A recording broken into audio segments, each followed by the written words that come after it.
La vie n'attend pas. Elle frappe, elle bouscule, elle teste. La différence entre ceux qui restent à terre et ceux qui se relèvent, c'est la volonté. La volonté d'affronter ses peurs, ses doutes et ses échecs pour avancer plus fort que jamais. Aujourd'hui, nous allons explorer pourquoi tomber n'est pas une défaite, mais une opportunité de se surpasser. Es-tu prêt à relever le défi? Alors plongeons-y. 1. Tomber n'est pas une fin, mais un nouveau départ. La vie nous met tous à genoux à un moment donné. Mais comme le disait Marc Aurèle, ce n'est pas ce qui t'arrive qui te blesse, mais la manière dont tu y réagis. Tomber est inévitable, mais rester à terre est un choix. Chaque chute est une leçon, une opportunité de grandir. Regarde les plus grands champions. Michael Jordan a été rejeté de son équipe de basket au lycée. 2. Le véritable défi se passe dans l'obscurité. Les victoires ne se forgent pas sur scène ou devant un public. Elles naissent dans les moments de solitude quand personne ne regarde. C'est dans ces instants que tu construis ta véritable force. Imagine te lever tôt, t'entraîner sous la pluie ou travailler tard dans la nuit. Ce sont ces choix répétés qui te rapprochent de tes rêves. Comme le disait Sénèque, la difficulté fortifie l'âme comme le travail fortifie le corps. Kobe Bryant, légende de la NBA, s'entraînait tôt le matin des heures avant même que ses coéquipiers arrivent.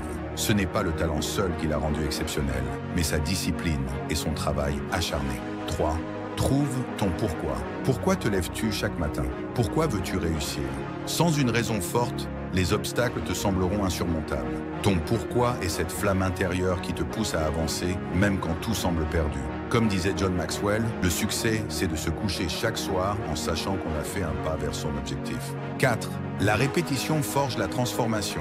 Chaque fois que tu te relèves, tu deviens plus fort. Chaque échec surmonté ajoute une brique à la forteresse de ta résilience. Sénèque disait « Ce n'est pas parce que c'est difficile que nous n'osons pas, mais parce que nous n'osons pas que c'est difficile. » La transformation ne vient pas d'un seul acte héroïque, mais d'efforts répétés. Recommencer, même quand c'est difficile, est la clé du succès. Les neurosciences montrent que la répétition d'un comportement renforce les connexions neuronales, créant des habitudes durables. 5. Apprends à embrasser la douleur. La douleur n'est pas ton ennemi, c'est ton professeur. Chaque défi, chaque obstacle est une opportunité de grandir. Comme l'a dit Muhammad Ali, je déteste chaque minute d'entraînement, mais je me dis, ne lâche pas. Souffre maintenant et vis le reste de ta vie comme un champion. Quand la douleur frappe, ne la fuis pas. Accueille-la, transforme-la en carburant pour avancer. Les vrais guerriers ne cherchent pas le confort, ils cherchent en la croissance. 6. Le succès, c'est se relever une fois de plus. Peu importe combien de fois tu tombes. Ce qui compte, c'est combien de fois tu te relèves. Comme Rocky Balboa l'a dit, ce n'est pas combien fort tu frappes qui compte, mais combien de coups tu peux encaisser et continuer à avancer. Chaque fois que tu te relèves, tu défies les probabilités. Tu montres au monde et à toi-même que tu es plus fort que tes peurs, tes doutes et tes échecs. 7. Sois responsable de ton ascension. Personne ne viendra te sauver, personne ne viendra te porter au sommet. C'est à toi de te battre, de travailler et de persévérer. Comme le disait Épictète, n'attends rien des autres, fais-le toi-même. Assume la responsabilité de ton succès. Ne blâme pas les circonstances ou les autres. Chaque décision que tu prends te rapproche ou t'éloigne de tes objectifs. Choisis d'agir, même quand c'est difficile. La vie n'est pas une ligne droite, c'est une série de hauts et de bas. Ce qui te définit, ce n'est pas la facilité de ton chemin, mais ta capacité à te relever après chaque chute. Alors, la prochaine fois que la vie te frappe, que feras-tu? Resteras-tu à terre ou te relèveras-tu avec plus de détermination que jamais? Le choix est entre tes mains. Si cette vidéo t'a inspiré, partage tes pensées dans les commentaires. Abonne-toi, active la cloche et rejoins cette communauté de guerriers prêts à conquérir la vie. Rappelle-toi, tant que tu continues à te relever, tu es invincible.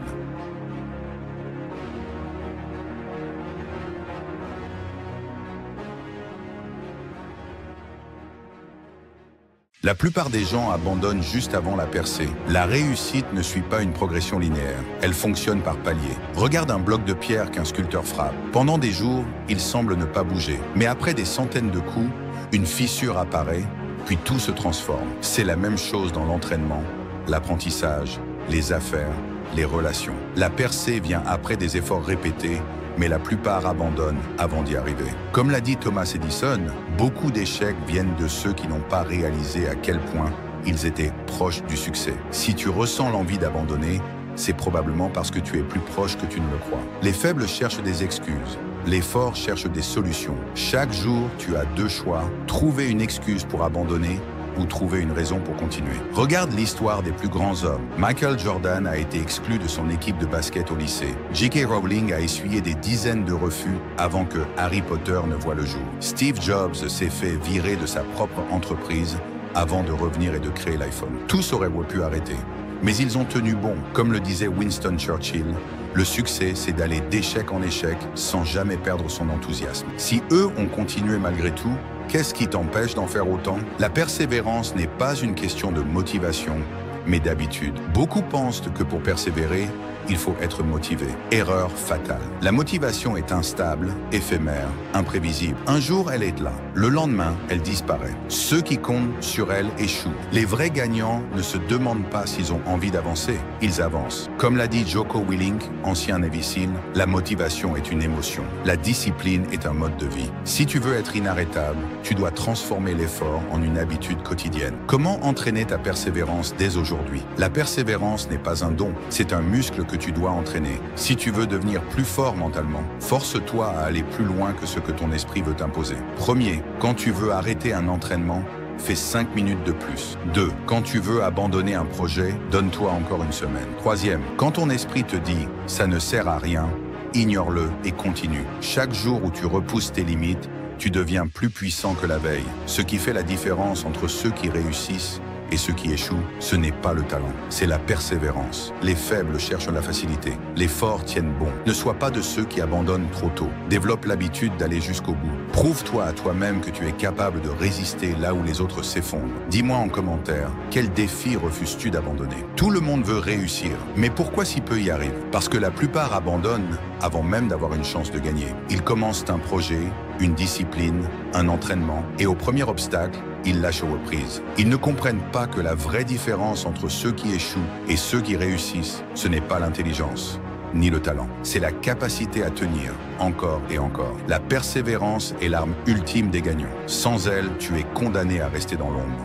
La douleur du travail est temporaire, la douleur du regret est éternelle. Ceux qui abandonnent passent leur vie à se demander « et si j'avais continué ?» La souffrance d'un entraînement intense, d'une période difficile, d'un apprentissage laborieux, finit toujours par s'atténuer. Mais le regret de ne jamais être allé au bout, il reste à vie. Comme l'a dit Muhammad Ali, je détestais chaque minute d'entraînement, mais je me disais, souffre maintenant et vis le reste de ta vie comme un champion. Combien de fois as-tu commencé quelque chose sans jamais aller jusqu'au bout? Ce que tu ressens aujourd'hui est la somme de tes renoncements passés.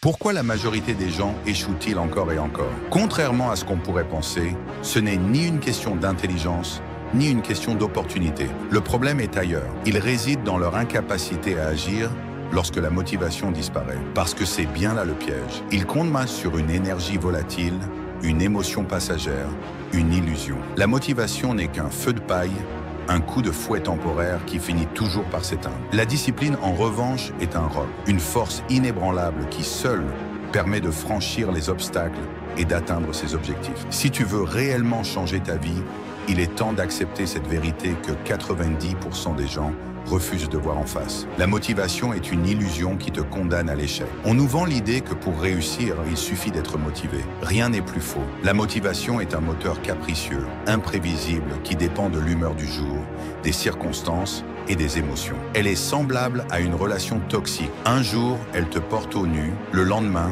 elle t'abandonne sans raison. Comme le disait Aristote, nous sommes ce que nous répétons sans cesse. L'excellence n'est donc pas un acte, mais une habitude. Ce n'est pas ce que tu fais quand tu es motivé qui compte, mais ce que tu es capable d'accomplir quand tu ne l'es pas. Alors, veux-tu une application immédiate de ce principe? Mets-toi dès maintenant dans une situation inconfortable. Prends une douche froide, fais 100 pompes, coupe ton téléphone pendant 3 heures, et consacre ce temps à un projet qui te tient à cœur. C'est dans ces moments-là que tu forges ton caractère. Si tu ne passes pas à l'action maintenant, que te fait croire que tu le feras demain? La discipline est la seule preuve de ton engagement. Il est facile de rêver à une vie meilleure. Beaucoup le font, mais très peu sont prêts à en payer le prix. Ce prix, c'est l'effort quotidien, répété inlassablement, sans attendre de gratification immédiate. David Goggins, ancien Navy SEAL et symbole de la discipline mentale, expliquait que notre esprit nous trompe en nous faisant croire que nous avons atteint nos limites, alors que nous n'avons utilisé que 40% de notre potentiel. Et c'est précisément à cet instant, lorsque la fatigue, le doute et l'envie d'abandonner surgissent, qu'il faut tenir bon. Quand tu sens que ton corps et ton esprit veulent lâcher prise, oblige-toi à continuer. Prolonge ton entraînement de 10 minutes, ajoute une répétition supplémentaire, repousse d'1 heure cette pause que tu voulais t'accorder. Chaque fois que tu dépasses cette limite artificielle, tu gagnes en puissance mentale. La discipline est la liberté absolue. À première vue, la discipline peut sembler être une contrainte. Pourtant, elle est tout l'inverse. Elle est l'outil qui permet de s'affranchir des chaînes de l'instantanéité et de la gratification immédiate. Un homme sans discipline est un homme esclave. Esclave de ses émotions, esclave de ses envies passagères, esclave de la facilité. Il procrastine, se trouve des excuses, remet au lendemain ce qu'il sait devoir accomplir aujourd'hui. Il n'est pas maître de sa vie, mais le jouet de ses impulsions. Épictète l'avait bien compris lorsqu'il affirmait « Un homme qui contrôle ses désirs et ses peurs est un homme véritablement libre. » Car la liberté véritable ne consiste pas à céder à ses pulsions, mais à les dompter et à les orienter vers un but précis. Tu veux en faire l'expérience? Commence par identifier les distractions qui volent ton temps. Pose-toi cette question simple. Quelle est l'habitude qui me ralentit le plus dans ma progression? Puis supprime-la, au moins pour une semaine. Si cela te semble impossible, alors demande-toi qui est réellement aux commandes de ta vie. La discipline est la seule arme contre la médiocrité. Si la majorité des gens échouent, ce n'est pas par manque de talent ou de chance, c'est parce qu'ils refusent de souffrir. Ils veulent les bénéfices sans les sacrifices, les récompenses sans l'effort. Marc Aurèle disait « L'obstacle est le chemin ». Il ne s'agit pas d'éviter la difficulté, mais de l'accepter comme un passage obligé vers l'excellence. La douleur, la fatigue, la frustration ne sont pas des signes que tu dois abandonner, mais des preuves que tu es sur la bonne voie. Alors, mets-toi à l'épreuve. Pendant une semaine, impose-toi un défi. Lève-toi 1 heure plus tôt. Finis cette tâche que tu repousses depuis trop longtemps. Affronte ce que tu évites. Ce n'est qu'en embrassant l'inconfort que tu progresseras réellement. La réussite n'appartient pas aux plus intelligents ni aux plus chanceux. Elle est le privilège de ceux qui, jour après jour, avancent sans chercher d'excuses. Aujourd'hui, tu as un choix à faire. Tu peux continuer à suivre la voie des 90% qui abandonnent à la première difficulté, ou tu peux décider, ici et maintenant, d'adopter la discipline comme mode de vie. Que choisiras-tu? Dis-moi en commentaire. Quel engagement es-tu prêt à prendre dès aujourd'hui pour renforcer ta discipline?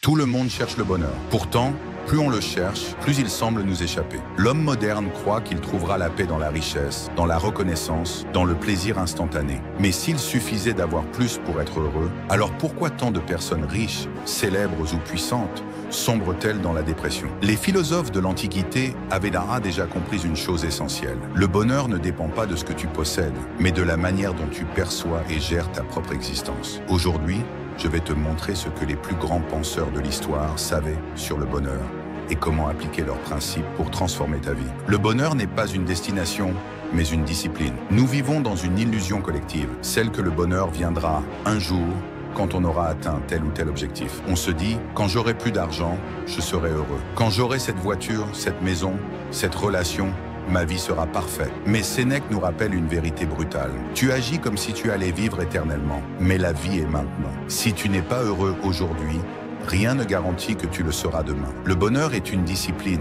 un entraînement quotidien, un état d'esprit à cultiver chaque jour. Accepter ce que tu ne contrôles pas, la clé de la paix intérieure. Les stoïciens enseignaient un principe fondamental. Le bonheur dépend de notre capacité à accepter ce que nous ne pouvons pas changer. Beaucoup de gens passent leur vie à se plaindre de leur passé, de l'économie, de la politique, des autres. Ils gaspillent leur énergie sur des choses qu'ils ne maîtrisent pas. Épictète, ancien esclave devenu philosophe, a dit une phrase qui devrait être gravée dans ton esprit. Il y a 2 choses, ce qui dépend de toi et ce qui n'en dépend pas. Concentre-toi uniquement sur ce qui est entre tes mains. Si tu veux être heureux, arrête de perdre du temps sur ce que tu ne peux pas contrôler. Prends le plein pouvoir sur ce que tu peux changer. Trouvez la liberté dans la simplicité. Les philosophes grecs et romains vivaient avec peu de possessions, mais une richesse intérieure immense. Diogène, qui a choisi de vivre dans un tonneau, disait à Alexandre le Grand, « Tu n'as aucun pouvoir sur moi, car tu n'as rien que je désire. » Le message est clair. Plus tu es dépendant des choses extérieures pour être heureux, plus tu es esclave. Cela ne signifie pas qu'il faut renoncer à tout, mais que ton bonheur ne doit jamais être conditionné à ce que tu possèdes. Pose-toi cette question. Si demain tu perdais tout ce que tu as, Serais-tu toujours en paix avec toi-même? Si la réponse est non, alors tu es trop attaché à des illusions. Accepter ce que tu ne contrôles pas, la clé de la paix intérieure. Les stoïciens enseignaient un principe fondamental. Le bonheur dépend de notre capacité à accepter ce que nous ne pouvons pas changer. Beaucoup de gens passent leur vie à se plaindre de leur passé, de l'économie, de la politique, des autres. Ils gaspillent leur énergie sur des choses qu'ils ne maîtrisent pas. Épictète, ancien esclave devenu philosophe, a dit une phrase qui devrait être gravée dans ton esprit. Il y a deux choses, ce qui dépend de toi et ce qui n'en dépend pas. Concentre-toi uniquement sur ce qui est entre tes mains. Si tu veux être heureux, arrête de perdre du temps sur ce que tu ne peux pas contrôler. Prends le plein pouvoir sur ce que tu peux changer. Trouvez la liberté dans la simplicité. Les philosophes grecs et romains vivaient avec peu de possessions, mais une richesse intérieure immense. Diogène, qui a choisi de vivre dans un tonneau, disait à Alexandre le Grand, « Tu n'as aucun pouvoir sur moi, car tu n'as rien que je désire. » Le message est clair.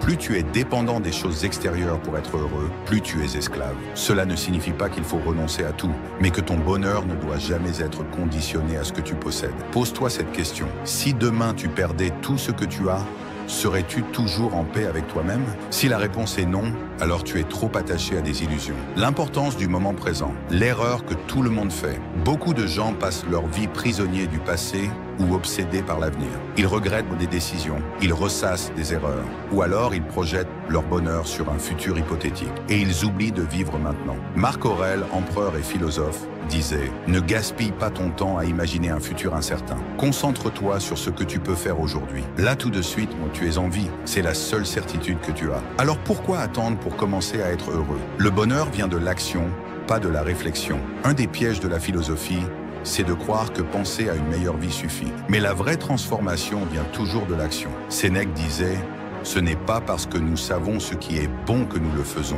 La clé du bonheur, ce n'est pas de comprendre des concepts abstraits. C'est de mettre en place des rituels concrets qui t'apportent de la satisfaction et du sens. Prends du temps chaque jour pour apprendre quelque chose de nouveau. Bouge ton corps, car un esprit fort vit dans un corps fort. Prends des décisions qui te rapprocheront de la vie que tu veux, même si elles sont inconfortables. Le bonheur n'est pas une quête, c'est une série d'actions alignées avec ce qui a du sens pour toi. Conclusion. Les philosophes savaient ce que la plupart des gens ignorent encore aujourd'hui. Ce n'est ni l'argent, ni la réussite, ni les possessions qui apportent le bonheur. C'est la manière dont tu vis chaque instant. Accepte ce que tu ne peux pas changer et prends le contrôle de ce qui dépend de toi. Simplifie ta vie pour être libre intérieurement. Vis dans le présent et agis au lieu de trop réfléchir. Le bonheur est entre tes mains. La question est, vas-tu en prendre le contrôle dès aujourd'hui? Dis-moi en commentaire, quelle est la leçon philosophique qui te parle le plus?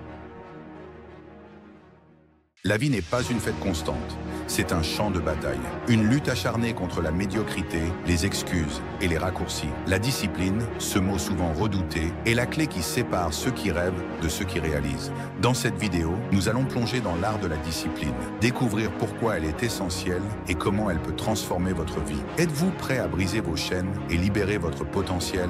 Alors commençons. 1. La discipline est le socle de la liberté. Cela peut sembler paradoxal, mais la discipline est la véritable liberté. Quand vous êtes discipliné, vous contrôlez votre vie. Vous ne dépendez pas de vos impulsions ou de vos émotions. Comme le disait Épictète, la liberté est la capacité de contrôler vos désirs et vos peurs. Par exemple, se lever tôt, manger sainement ou dire non aux distractions ne sont pas des sacrifices. Ce sont des choix délibérés qui vous rapprochent de vos objectifs. Chaque action disciplinée est un pas vers une vie où vous êtes maître de votre destin. 2. La discipline, un muscle à entraîner. Tout comme un muscle, la discipline se développe avec la pratique. Vous ne devenez pas discipliné en une nuit. Cela demande de l'effort, de la constance et de la persévérance. Les neurosciences confirment que la répétition crée de nouvelles connexions neuronales, renforçant les habitudes disciplinées.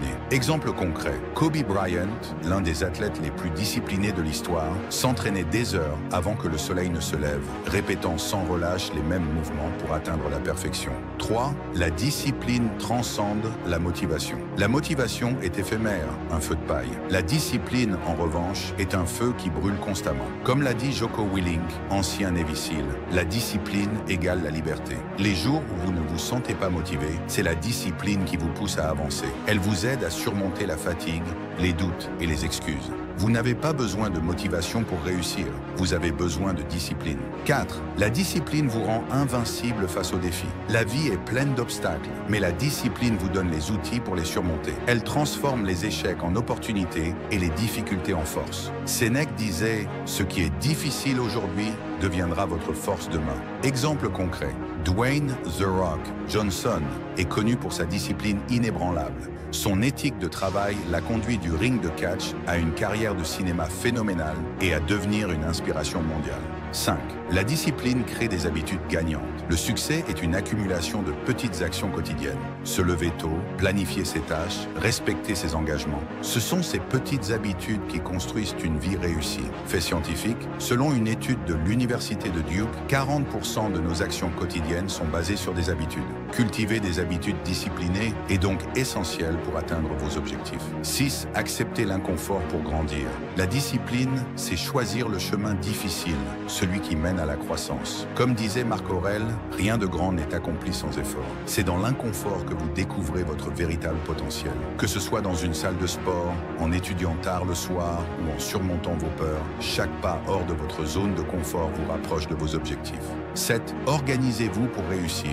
La discipline s'appuie sur l'organisation. Être organisé, c'est respecter vos engagements, garder vos priorités claires et agir efficacement. Comme le disait Benjamin Franklin, chaque minute passée à planifier vous fait gagner 1 heure dans l'exécution. Exemple concret, Elon Musk, connu pour gérer plusieurs entreprises à succès, utilise des plannings minutieux pour maximiser sa productivité. Cette discipline organisationnelle est un élément clé de son succès. 8.